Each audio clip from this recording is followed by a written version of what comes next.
2025 IPL mega auction చాలా interesting గా జరగడంతో పాటు ఒక విధంగా అంచనాలకు మించి జరుగుతుందని చెప్పాలి. మొదటి రోజు ఆక్షన్ లో కొంతమంది స్టార్ ప్లేయర్స్ భారీ ధర పలికితే కొంతమంది ప్లేయర్స్ అయితే అసలు ఎక్స్పెక్ట్ చేయని ప్రైస్ కి అమ్ముడుపోయారు. ఇంకా భారీ ధర పలికే అవకాశం ఉన్న కొంతమంది ప్లేయర్స్ నార్మల్ ప్రైస్ కి అమ్ముడుపోయారు. ఓవరాల్ గా ఈ మెగా ఆక్షన్ లో అయితే ఫ్రాంచైజెస్ ప్లేయర్స్ కోసం చాలా గట్టిగానే పోటీ పడుతున్నారు. మరి మొదటి రోజు ఆక్షన్ లో అమ్ముడుపోయిన ప్లేయర్స్ ఎవరో ఇప్పుడు చూద్దాం. ముందుగా మార్క్యూ సెట్ 1 లో 6 ప్లేయర్స్ ఉన్నారు. ఈ ఆక్షన్ లో మొదటి ప్లేయర్ గా Indian fast bowler Arshdeep Singh పేరు వచ్చింది. అర్షదీప్ ని పంజాబ్ కింగ్స్ మేనేజ్మెంట్ 18 కోట్లు పెట్టి ఆర్టీఎం ద్వారా దక్కించుకున్నారు. తర్వాత South Africa fast bowler Kagiso రబాడాని 10.75 కోట్లు పెట్టి గుజరాత్ మేనేజ్మెంట్ దక్కించుకుంది. ఇక లాస్ట్ సీజన్ విన్నింగ్ కెప్టెన్ అయిన శ్రేయస్ అయ్యర్ ని పంజాబ్ మేనేజ్మెంట్ ఏకంగా 26.75 కోట్ల భారీ ప్రైస్ కి సొంతం చేసుకున్నారు. ఇంగ్లాండ్ వికెట్ కీపర్ బ్యాట్స్మెన్ అయిన జోస్ బట్లర్ ని గుజరాత్ మేనేజ్మెంట్ 15.75 కోట్లకు దక్కించుకున్నారు.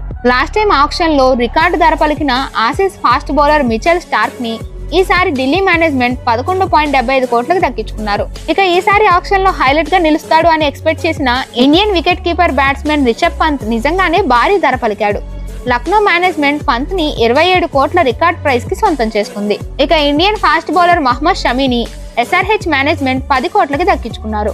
South Africa batsman David Miller ని లక్నో మేనేజ్మెంట్ 7.5 కోట్లకి దక్కించుకున్నారు. ఇక ఇండియన్ లెగ్ స్పిన్నర్ చాహల్ ఈసారి జాక్పాటే కొట్టాడు. పంజాబ్ మేనేజ్మెంట్ చాహల్ ని 18 కోట్ల బిగ్ అమౌంట్ పెట్టి సొంతం చేసుకున్నారు. ఇక Indian fast bowler Mohammed Siraj ని గుజరాత్ మేనేజ్మెంట్ 12.25 కోట్లకు దక్కించుకున్నారు. RCB management England stroke maker అయిన లివింగ్స్టోన్ ని 8.75 కోట్లకు దక్కించుకున్నారు. ఇక టీమిండియా క్లాసీ బ్యాట్స్మెన్ అయిన కేఎల్ రాహుల్ 14 కోట్ల యావరేజ్ ప్రైస్ కి ఢిల్లీ టీమ్ లోకి వెళ్లాడు. ఇంగ్లాండ్ యంగ్ బ్యాట్స్మెన్ అయిన హ్యారీ బ్రూక్ ని ఢిల్లీ 6.25 కోట్లకు దక్కించుకున్నారు. సౌత్ ఆఫ్రికా కెప్టెన్ గా ఉన్న ఎడెన్ మార్కరమ్ ని లక్నో మేనేజ్మెంట్ 2 కోట్ల బేస్ ప్రైస్ కి సొంతం చేసుకున్నారు.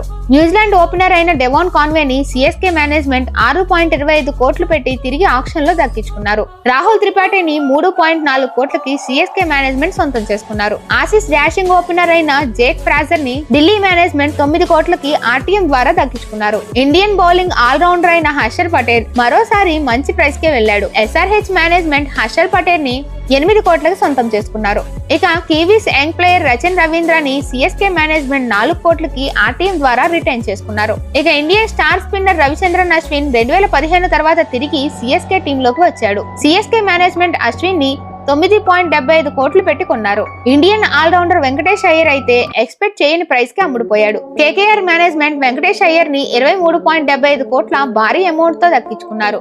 Aussies all rounder Marcus Stoinis ని పంజాబ్ మేనేజ్మెంట్ 11 కోట్లకు సొంతం చేసుకున్నారు. అలాగే మరో ఆసీస్ ఆల్ రౌండర్ అయిన మిచెల్ మార్ష్ ని లక్నో మేనేజ్మెంట్ 3.4 కోట్లు పెట్టి కొన్నారు. Aussie power hitter Glenn Maxwell ని పంజాబ్ మేనేజ్మెంట్ 4.2 కోట్లకు దక్కించుకున్నారు. South Africa wicket keeper batsman Quinton de Kock ని కేకేఆర్ మేనేజ్మెంట్ 3.6 కోట్లకు సొంతం చేసుకున్నారు. England dashing wicket keeper batsmen అయిన ఫిలిప్ సాల్ట్ ని ఆర్సీబీ మేనేజ్మెంట్ 11.5 కోట్లకు దక్కించుకున్నారు. ఆఫ్ఘనిస్తాన్ వికెట్ కీపర్ బ్యాట్స్మెన్ అయిన రహమానుల్లా గుర్బాజ్ ని కేకేఆర్ మేనేజ్మెంట్ 2 కోట్ల బేస్ ప్రైస్ కి తీసుకున్నారు. ఇక Indian wicket keeper batsmen Ishan Kishan ని ఎస్ఆర్హెచ్ మేనేజ్మెంట్ 11.25 కోట్లకి దక్కించుకున్నారు. జితేష్ శర్మని ఆర్సీబీ మేనేజ్మెంట్ 11 కోట్లకి కొనుగోలు చేశారు. హ్యాజెల్వుడ్ ని కూడా ఆర్సీబీ మేనేజ్మెంట్ 12.5 కోట్లకు దక్కించుకున్నారు. గుజరాత్ మేనేజ్మెంట్ ప్రసిద్ కృష్ణని 9.5 కోట్లకు దక్కించుకున్నారు. లక్నో మేనేజ్మెంట్ ఆవేష్ ఖాన్ ని 9.75 కోట్లకి సొంతం చేసుకున్నారు. కేకేఆర్ మేనేజ్మెంట్ నోకియాని 6.5 కోట్లకి దక్కించుకున్నారు. ఇక ఆక్షన్ కి కొద్ది రోజుల ముందు అందుబాటులోకి వచ్చిన ఆర్చర్ ని రాజస్థాన్ 12.5 కోట్లకి దక్కించుకున్నారు. సిఎస్కే మేనేజ్మెంట్ ఖలీల్ అహ్మద్ ని 4.8 కోట్లు పెట్టి సొంతం చేసుకున్నారు.